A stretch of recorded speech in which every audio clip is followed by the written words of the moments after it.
Bueno, en esta diapositiva tenemos las recomendaciones para la etapa aguda hospitalización. Entonces, primero tenemos la importancia durante la toma de decisión sobre el tipo de intervención, que se da la evaluación de la condición física demoníaca del paciente, seguido de la exploración mediante objetiva, que se recomienda iniciar cuando se reanudan unos criterios de seguridad,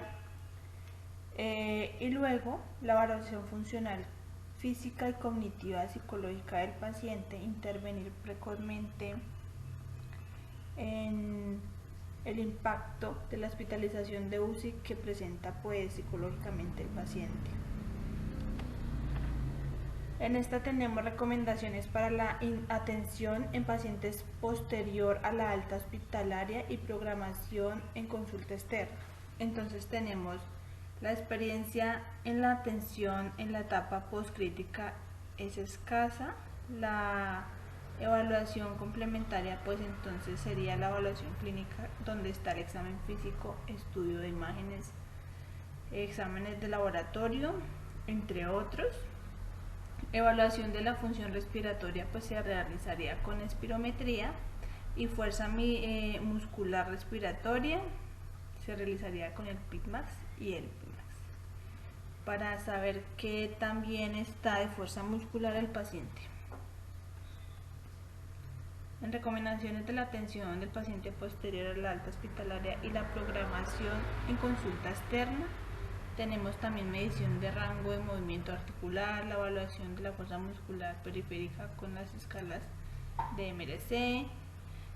la evaluación de la función del equilibrio con la escala de Behr, la capacidad del ejercicio aeróbico, con esta se realiza en la prueba de la caminata de 6 minutos, y por último se realiza una evaluación de la capacidad de vida diaria con el índice de Bartel,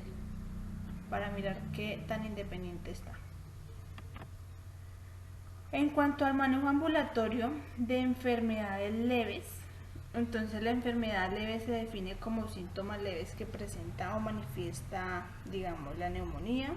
Esta enfermedad se puede manejar de forma ambulatoria mediante telemedicina, con orientación al paciente. La enfermedad se puede considerar que se puede realizar rehabilitación pulmonar e incluso educación, técnicas de limpieza de la vía aérea, ejercicios físicos respiratorios, orientado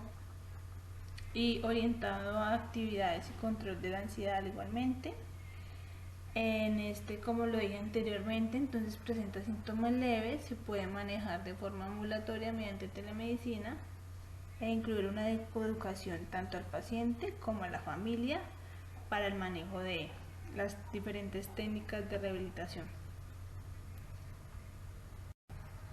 En estos cuadros tenemos como un resumen de lo que se puede llegar a realizar mediante telemedicina, indicándole al paciente una asesoría óptima. Entonces tenemos intervención psicológica, sería una asesoría sobre el apoyo social, cómo se siente él, proporcionar recursos que incluyan a profesionales, digamos psicólogos o psiquiatra en su caso, el despeje de la vía aérea, que se haga higiene en la expectoración en un recipiente cerrado, de acuerdo a las indicaciones que el médico o fisioterapeuta pues le indiquen. Y en la siguiente tenemos ejercicios respiratorios, como lo son el ejercicio de respiración diafragmática, el cual en este nos habla que implica entrenar al paciente que active predominantemente el diafragma mientras se minimice la acción de los músculos accesorios, para poder aprender a realizar la respiración diafragmática. En la respiración con los labios fruncidos, se realiza mediante la inspiración nasal, seguida de un soplo expiratorio contra los labios fruncidos en ese momento cuando los está apretando, para disminuir el colapso de la vía respiratoria, disminuir la presión respiratoria, y el objetivo de este pues es mejorar la respiración en general. Y la última, que es contracción abdominal activa,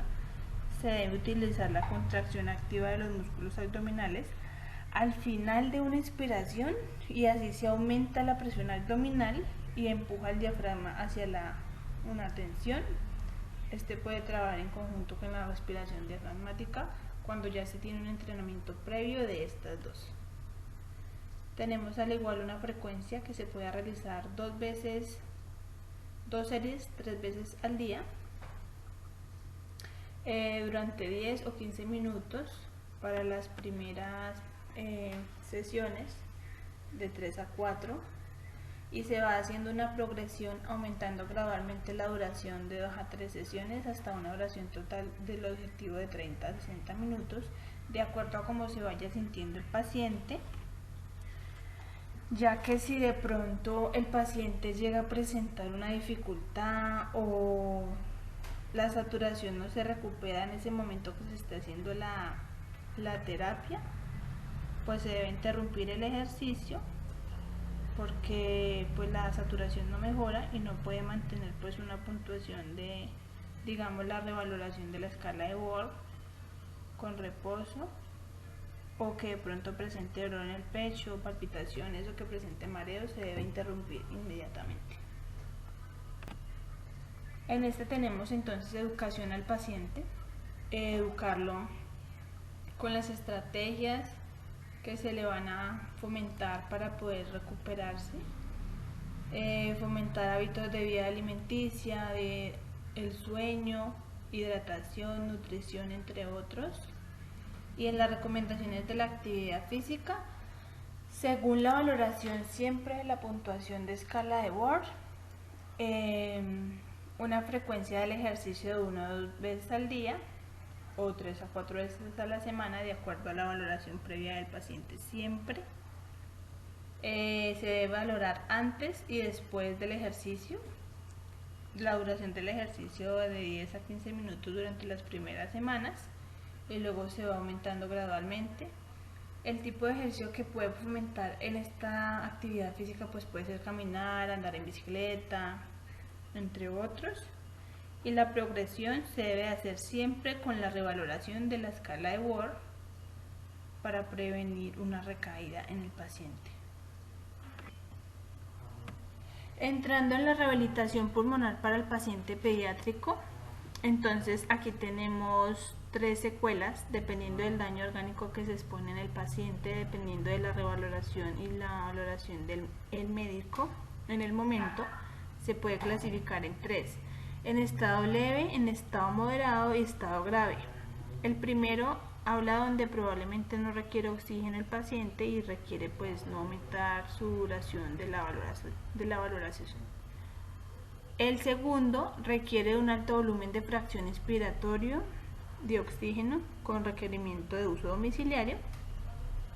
Y el último, ya grave, requiere un manejo avanzado pues de vía aérea, ventilación mecánica o entre otros, por daños multiorgánicos que presente. Las recomendaciones de rehabilitación pulmonar para este paciente es minimizar complicaciones por inmovilidad, por las secuelas que ocasione.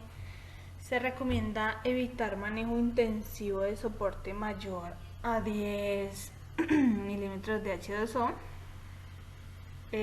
no manejar el ventilador con una PID mayor a 8 centímetros de agua, con un FiO2 mayor al 50%, ya que se quiere proteger el pulmón,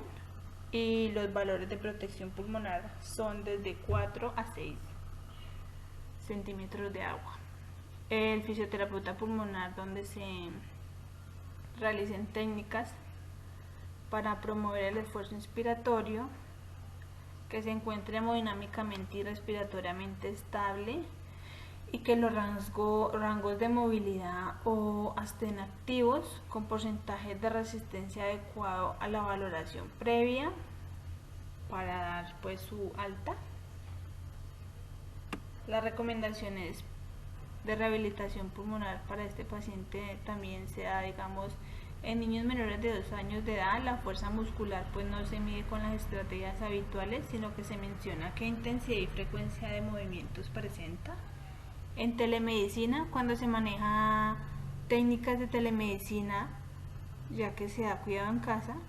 pues se pueden dar a niños mayores de 7 años, ya que pues comprenden mejor las indicaciones